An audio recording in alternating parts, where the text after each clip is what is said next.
శ్రీమాత్రే నమః. ఈసారి సంక్రాంతి కీడుతో వస్తుంది కనుక కొడుకులు ఉన్నవారు తప్పనిసరిగా ఇలా చేయాలి. లేదంటే గండం, ప్రాణాలకే ప్రమాదం. సాధారణంగా సంక్రాంతి అంటే కొత్త బట్టలు, పిండి వంటలు, గాలిపటాలతో ఎంతో సంబరంగా జరుపుకుంటూ ఉంటాం. కానీ ఈ సంవత్సరంలో రాబోయే సంక్రాంతి మాత్రం ఒక భయంకరమైన కీడును వెంట పెట్టుకుని వస్తుంది. ఇది నేను చెప్తున్న మాట కాదు. ప్రముఖ జ్యోతిష్య పండితులు, సిద్ధాంతులు పంచాంగరీత్యా గ్రహగతులను బట్టి హెచ్చరిస్తున్న పరమ సత్యం. ఈ సంవత్సరం సంక్రాంతి పండుగ వచ్చే రోజున ఏర్పడుతున్న గ్రహ స్థితిగతులు ఏమాత్రం ఆశాజనకంగా లేవు. ముఖ్యంగా ఎవరైతే కొడుకులు ఉన్నారో వారు ఈ వీడియోని ఒక్క క్షణం కూడా స్కిప్ చేయకుండా చూడాలి. ఎందుకంటే ఈసారి సంక్రాంతి పురుషుడు గండయోగంలో ప్రవేశిస్తూ ఉన్నాడు. ఈ గండయుగం వలన కొడుకులకు కీడు అని శాస్త్రాలు చెప్తున్నాయి. ఈ సంవత్సరం సంక్రాంతి పండుగ పుష్యబహుళ ఏకాదశిలో వచ్చింది. దానితో పాటు ఆ రోజు అనురాధ నక్షత్రం రావటం, కౌలువ కరణం మరియు అత్యంత ప్రమాదకరమైన గండయుగం ఏర్పడటం అనేది చాలా విపత్కరమైన పరిణామం. జ్యోతిష శాస్త్రం ప్రకారం గండయుగం ఉన్న సమయంలో సంక్రాంతి రావటం వల్ల ఆ ప్రభావం నేరుగా పుత్ర సంతానంపై చూపిస్తుందని శాస్త్రాలు ఘోషిస్తూ ఉన్నాయి. అంటే ఎవరికైతే కొడుకులు ఉన్నారో ఆ కొడుకులకు ఈ సంవత్సరం గండం పొంచి ఉందని అర్థం. ఈ గండయోగం వలన పిల్లలు ఆరోగ్య విషయంలో ఊహించని మార్పులు రావచ్చు. అప్పటి వరకు ఎంతో యాక్టివ్గా ఉన్న పిల్లలు అకస్మాత్తుగా నిరసించిపోవటము, దీర్ఘకాలిక అనారోగ్య సమస్యలు తలెత్తడం వంటివి జరుగుతూ ఉంటాయి. కేవలం ఆరోగ్యమే కాదు, వారి చదువులో, ఎదుగుదలలో విపరీతమైన ఆటంకాలు ఎదురవుతూ ఉంటాయి. ఎన్ని ప్రయత్నాలు చేసినా ఫలితం దక్కకపోవటం, మానసిక ఒత్తిడికి గురి అవటం వంటివి జరగవచ్చు. అంతేకాదు, ఈ గండయోగం ప్రభావం వల్ల కొడుకులకు ప్రమాదం జరిగే అవకాశం కూడా చాలా ఎక్కువగా ఉంది. అది రోడ్డు ప్రమాదాలు కావచ్చు, లేదా ఇతర ఏవైనా అలాంటి సంఘటనలు కావచ్చు. చివరికి వారి ప్రాణాల మీదకు వచ్చే ఛాన్స్ కూడా ఉందని జ్యోతిష్యులు హెచ్చరిస్తూ ఉన్నారంటే పరిస్థితి అంత తీవ్రంగా ఉందో మీరు అర్థం చేసుకోవాలి. తల్లి మనకు ఎప్పుడూ తన బిడ్డల క్షేమమే కోరుకుంటూ ఉంటుంది. కానీ సంక్రాంతి మీ బిడ్డల భవిష్యత్తును, ప్రాణాలను ఇబ్బందులోనికి నెట్టవచ్చు. అందుకే ఈసారి సంక్రాంతి రోజున ప్రతి తల్లి అత్యంత జాగ్రత్తగా ఉండాలి. మీ కొడుకులపై ఉన్న భయంకరమైన సంక్రాంతి కీడు గండం తొలగిపోవాలంటే ఖచ్చితంగా ఒక ప్రత్యేకమైన పనిని సంక్రాంతి రోజున చేయాల్సి ఉంటుంది. అలా చేస్తేనే మీ బిడ్డలకు ఉన్న గ్రహదోషాలు పోయి వారు క్షేమంగా ఉంటారు. ఒకవేళ మీరు నిర్లక్ష్యం చేస్తే మాత్రం రాబోయే రోజుల్లో చాలా రకాల ఇబ్బందులు ఎదుర్కోవాల్సి వస్తుంది. మరి ఇంతకీ ఆ సంక్రాంతి రోజున కొడుకులు ఉన్న తల్లులు ఏం చేయాలి, ఆ గండం నుంచి తమ బిడ్డలను ఎలా కాపాడుకోవాలి అనే విషయాన్ని ఇప్పుడు మనం ఈ వీడియోలో వివరంగా తెలుసుకుందాం. ఈ వీడియోని ఎక్కడ కూడా స్కిప్ చేయకుండా చివరి వరకు చూడండి. ఈ వీడియోని మీరు చివరి వరకు చూడటం చాలా ముఖ్యం. పొరపాటున మధ్యలో ఆపేసినా లేదా సరిగ్గా అర్థం చేసుకోలేకపోయినా మీరు చేయబోయే పరిహారంలో తప్పు జరిగే అవకాశం ఉంటుంది. ఇది మీ కొడుకుల ప్రాణాలకు సంబంధించిన విషయం కాబట్టి ఒక్క నిమిషం కూడా వృధా చేయకుండా జాగ్రత్తగా వినండి. ఈ వీడియోని చూడకపోవటం వల్ల మీ కొడుకులకే ప్రమాదం పొంచి ఉంది. ఒక తల్లిగా మీ బిడ్డల రక్షణ కోసం మీరు కేటాయించే ఈ కొద్ది నిమిషాలు వారి జీవితాన్ని మార్చేయగలవు. అంతకంటే ముందు ఈ ముఖ్యమైన సమాచారాన్ని కేవలం మీ దగ్గరే ఉంచుకోకండి. ప్రతి తల్లికి, ప్రతి తండ్రికి, మీ బంధుమిత్రులకు ఈ వీడియోని వెంటనే షేర్ చేయండి. ఎందుకంటే మన చుట్టూ ఉన్నవారు బాగుంటేనే మనం బాగుంటాం.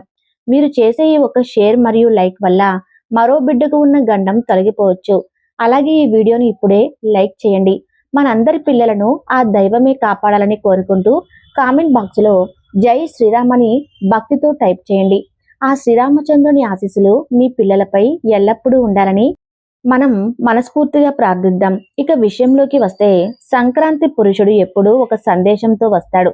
ఈ ఏడాది అయినా వస్తున్న గమనం ఏమాత్రం బాగోలేదు. ఈసారి సంక్రాంతి పురుషుడు వరాహ వాహనం మీద, అంటే పంది మీద వస్తున్నాడు. అందులోనూ అనురాధ నక్షత్రంలో జంటయోగం రావటం అనేది ఒక హెచ్చరిక లాంటిది. కొడుకులు ఉన్నవారి ఈ సంక్రాంతిని కేవలం విందు వినోదాల కోసం మాత్రమే కాకుండా ఒక రక్షణ కవచంగా భావించి జాగ్రత్తలు తీసుకోవాలి. లేదంటే గండయోగ ప్రభావం వల్ల కలిగే నష్టాన్ని పూడ్చుకోవటం ఎవరికీ సాధ్యం కాదు. అందుకే ఈ సంక్రాంతికి మీరు చేయవలసిన పరిహారం ఏమిటో ఇప్పుడు చూద్దాం. ఈ పరిహారం ద్వారా మాత్రమే మీ కొడుకులపై ఉన్న ఆ గండం నుంచి విముక్తి లభిస్తుంది. నిజానికి మన భారతీయ కుటుంబాల్లో కొడుకు అంటే కేవలం ఒక సంతానం మాత్రమే కాదు, అతను ఆ ఇంటి వంశోద్ధారకుడు, ఆ కుటుంబ గౌరవానికి ప్రతీక. ఒక తల్లికి, తండ్రికి తమ కొడుకుల మీద ఉండే ప్రేమ మాటల్లో వర్ణించలేనిది. ప్రతి తల్లిదండ్రులు తమకు కూతురు పుట్టినా కొడుకు పుట్టినా ఎంతో సంతోషిస్తారు. కానీ మనసులో ఒక మూల మాత్రం కనీసం ఒక కొడుకు అయినా ఉంటే బాగుండు అని బలంగా కోరుకుంటారు.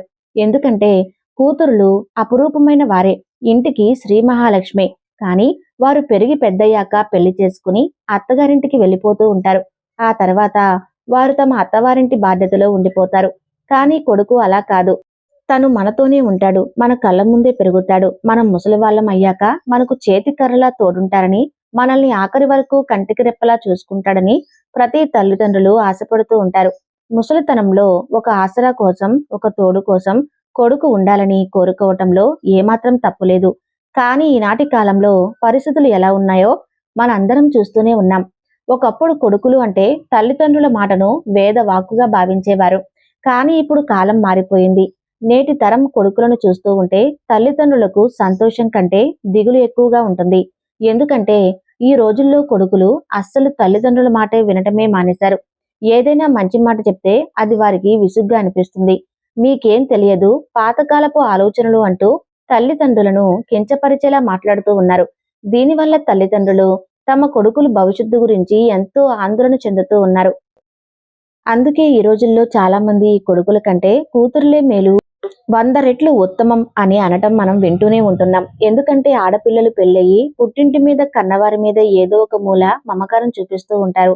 కానీ కొడుకులు మాత్రం ఇంట్లోనే ఉంటూ తల్లిదండ్రులను పట్టించుకోని పరిస్థితులు మనం చూస్తూ ఉన్నాం. ముఖ్యంగా ఈనాటి మగపిల్లల్లో కోపము, దుడుకుడుతనం చాలా ఎక్కువగా పెరిగిపోయాయి.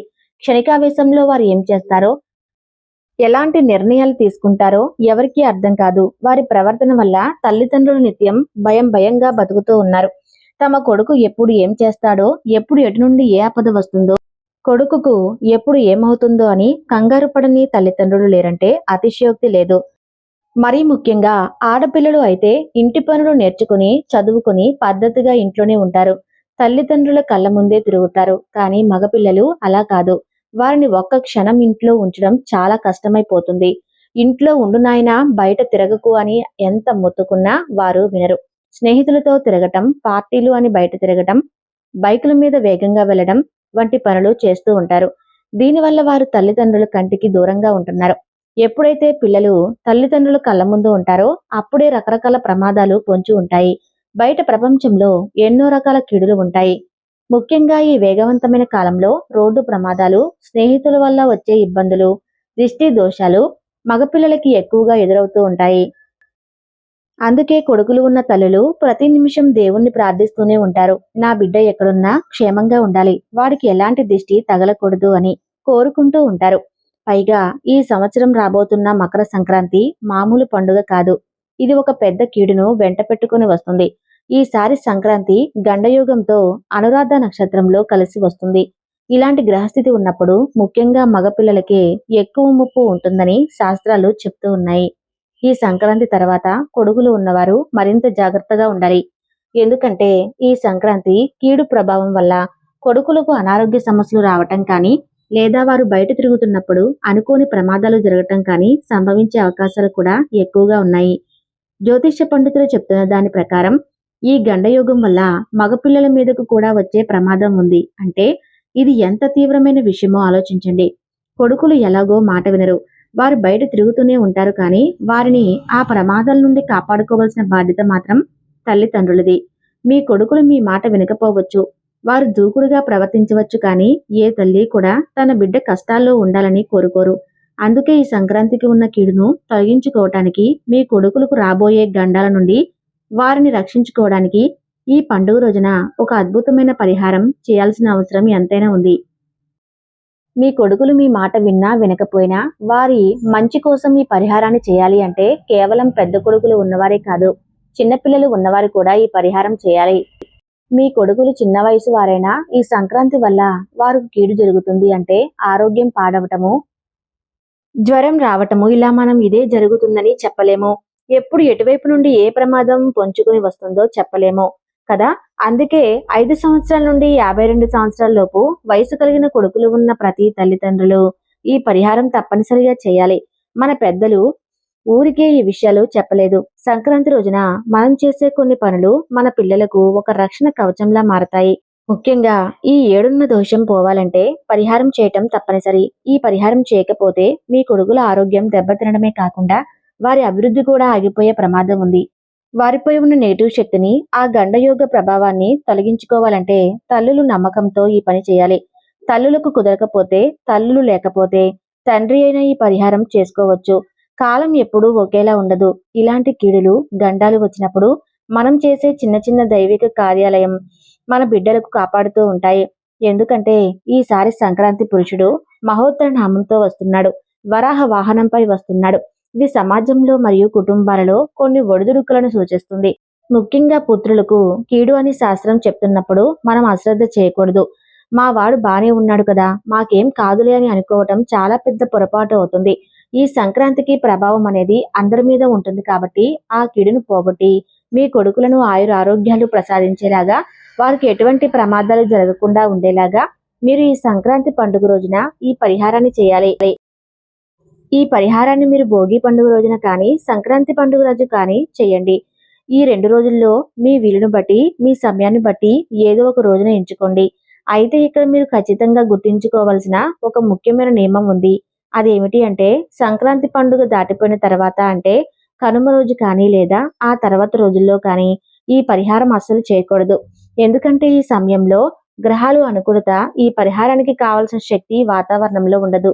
కనుక పండుగ రోజుల్లోనే ఈ పవిత్రమైన గడియల్లో ఈ కీడును వదిలించుకోవాలి.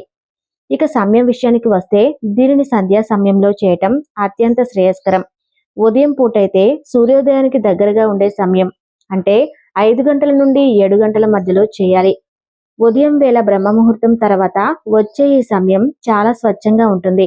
ఒకవేళ ఉదయం కుదరని వారు లేదా ఉదయం పూట పనులు హడావిడిలో మర్చిపోయిన వారు సాయంత్రం వేళ అంటే సూర్యాస్తమం అయ్యేటప్పుడు 6 గంటల నుండి రాత్రి 8 గంటల మధ్యలో ఈ పరిహారాన్ని పూర్తి చేయాలి. ఈ సమయాలు అంటే పగలు రాత్రి కలిసే సంధ్యా సమయాలు చాలా శక్తివంతమైనవి. అందుకే దిష్టి దోషాలు పోవాలన్నా, నెగిటివ్ ఎనర్జీ వదిలిపోవాలన్నా, కీడు పోవాలన్నా ఈ టైంలోనే చేయమని మన పెద్దలు పదే పదే చెప్తూ ఉంటారు. ముందుగా మీరు ఒక రాగి చెంబుని తీసుకోవాలి. ఇక్కడ రాగి పాత్రను ఎందుకు వాడాలి అనే సందేహం మీకు రావచ్చు. రాగి లోహానికి ఒక ప్రత్యేకమైన విద్యుత్ అయస్కాంత శక్తి ఉంటుంది. అది వాతావరణంలో ఉండే నెగిటివ్ ఎనర్జీని, చెడు తరంగాలను చాలా వేగంగా తన లోనికి లాగేసుకుంటుంది. అందుకే పూర్వం నుండి తీర్థమిచ్చే పాత్రలు కూడా రాగివే వాడేవారు. అటువంటి రాగి చెంబులో నిండా కాకుండా సగం వరకు మామూలు మంచినీళ్లు పోయండి. ఆ నీటిలో మొదటిగా కొంచెం ఉప్పు ఉండాలి. పసుపు క్రిమి సంహారిణి మాత్రమే కాదు, అది శుభానికి, మంగళానికి ప్రతీక. ఆ తర్వాత మనం బట్టలు ఉతకడానికి వాడే సర్ఫ్ పౌడర్ లేదా ఏదైనా డిటర్జెంట్ పౌడర్ ఉంటుంది కదా, అది కొంచెం వేయండి. ఇక్కడ ఒక చిన్న మ్యాజిక్ అదేనండి. ఒక రసాయన చర్య జరుగుతుంది. పసుపులో ఉండే గుణాలు సరుపులో ఉండే రసాయనాలతో కలవగానే ఆ నీళ్లు వెంటనే ఎరుపు రంగులోనికి అంటే దాదాపు రక్తం రంగులోనికి మారుతూ ఉంటాయి. మనకు క్షుద్ర విద్యలో కానీ లేదా ఉగ్రమైన దోషాలను పోగొట్టేటప్పుడు ఇలాంటి ఎర్రని నీళ్లను వాడుతూ ఉంటారు. ఎందుకంటే ఇలా పసుపు సరుపుతో వేసిన ఎర్ర నీళ్లు దిష్టిని, కీడును, గండాలను తొలగించడానికి ఒక అద్భుతమైన ఆయుధంలా పనిచేస్తుంది. ఇది చూడటానికి రక్తంలా అనిపించినా అది కేవలం ఎర్రనీళ్లే. కాబట్టి భయపడవలసిన పని లేదు. కానీ ఆ రంగు ఆ దోషాన్ని హరించడానికి చాలా ముఖ్యం. ఇలా ఎర్రగా మారిన నీటితో మీ కొడుకు యొక్క వెంట్రుకలు ఒక 2 తీసి అందులో వేయండి. వెంట్రుకలు అనేది మనిషి శరీరంలో ఒక భాగం కాబట్టి ఆ వ్యక్తిపై ఉన్న సమస్త దోషాలను ఆ వెంట్రుకల ద్వారా ఆ నీటిలోనికి ప్రవేశించడానికి ఇది ఉపయోగపడుతుంది. వెంట్రుకలు వేయడం అంటే వారి శరీరానికి తగలబోయే కీడును ఆ నీటిలో బంధించడమే. ఆ తర్వాత అదే నీటిలో 2 స్పూన్ల గల్లుప్పు కూడా వేయండి. మెత్తటి ఉప్పు కంటే కన్నా గల్లు ఉప్పుకి శక్తి ఎక్కువ. సముద్ర గర్భం నుండి పుట్టిన ఉప్పుతో గాలిలో ఉన్న దోషాలను, మనిషి చుట్టూ ఉన్న ఆరాలని, మలినాలను పీల్చుకొని అద్భుతమైన గుణం ఉంటుంది. కనుక ఉప్పు వేసి ఆపై ఒక 7 మిరియాలను తీసుకుని కచ్చా పచ్చాగా దంచి ఆ నీటిలో కలపండి. మిరియాలు ఘాటుగా ఉంటాయి. ఆ ఘాటుతనంతో అవి దుష్టశక్తులను తరిమి కొడతాయి. అలాగే ఒక 3 ఎండుమిరపకాయలను కూడా ఆ నీటిలో వేయాలి. మిరియాలు, ఎండుమిరపకాయలు శత్రువుల నుండి వచ్చే కీడును, నరదృష్టిని, ఏవైనా ప్రయోగాలు జరిగి ఉంటే వాటిని, దుష్ట శక్తులను పారద్రోలుతూ ఉంటాయి.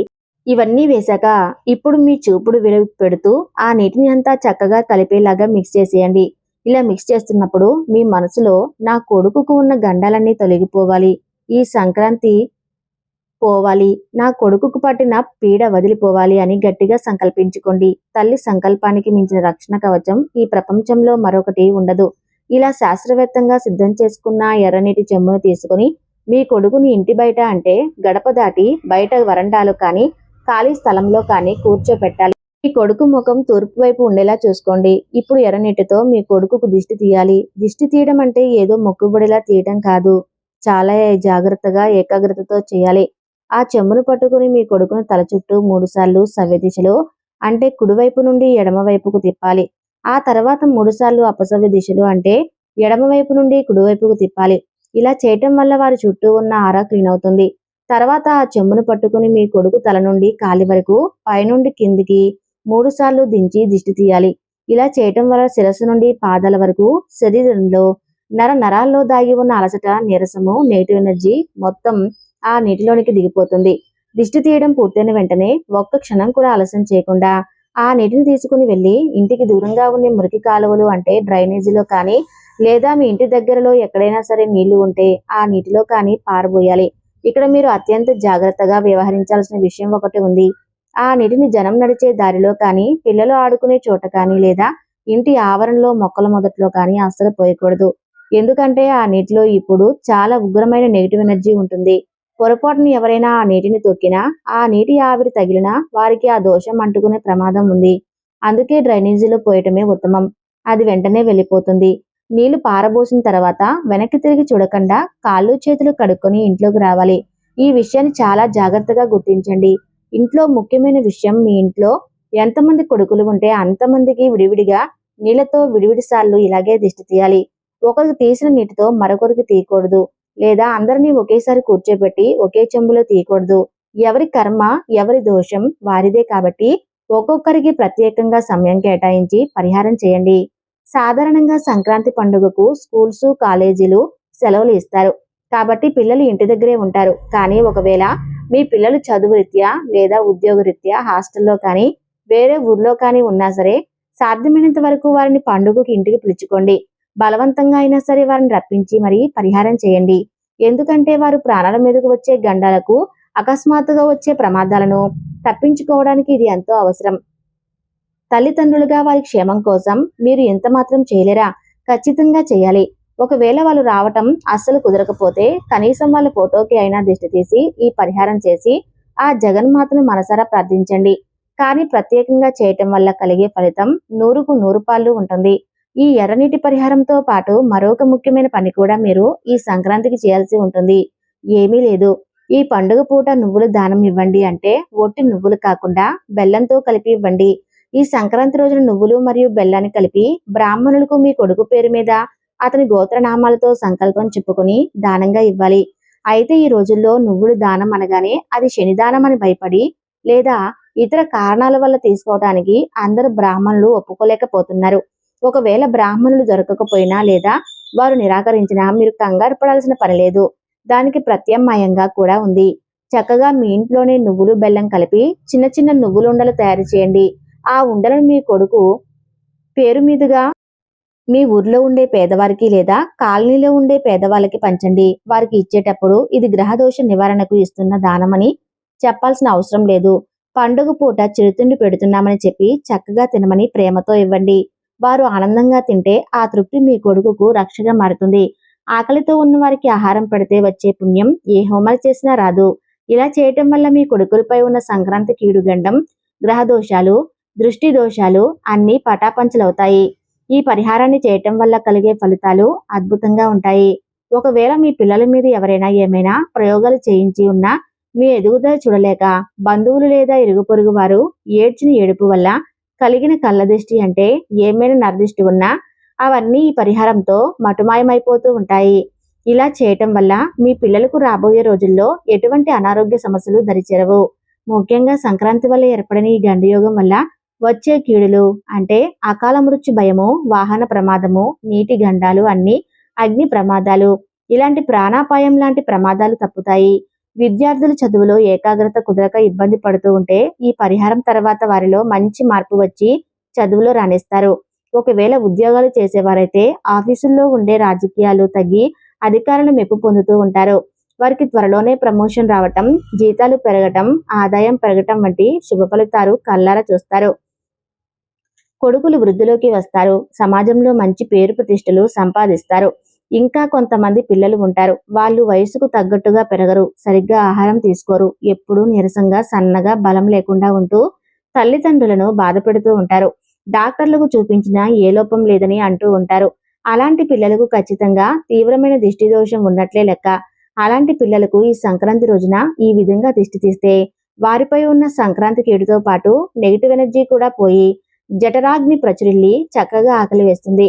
వారు ఇష్టంగా ఆహారం తీసుకుని కొద్ది రోజుల్లో బొద్దుగా తయారవుతూ ఉంటారు. వారి ముఖంలో కల వస్తుంది. కాబట్టి కొడుకులు ఉన్న ప్రతి తల్లి ఈ సంక్రాంతికి అశ్రద్ధ చేయకుండా, బద్దగించకుండా చేయకపోతే ఏమవుతుందిలే అని నిర్లక్ష్యం చేయకుండా ఈ చిన్న పనిని పూర్తి చేయండి. మీ బిడ్డలను ఆ గండం నుండి కాపాడుకునే బాధ్యత మీదే. మీ చేతుల మీదుగా ఈ పరిహారం చేసి మీ కొడుకులతో కలిసి సుఖ సంతోషాలతో, ఆయురారోగ్యాలతో ధైర్యంగా జీవించండి.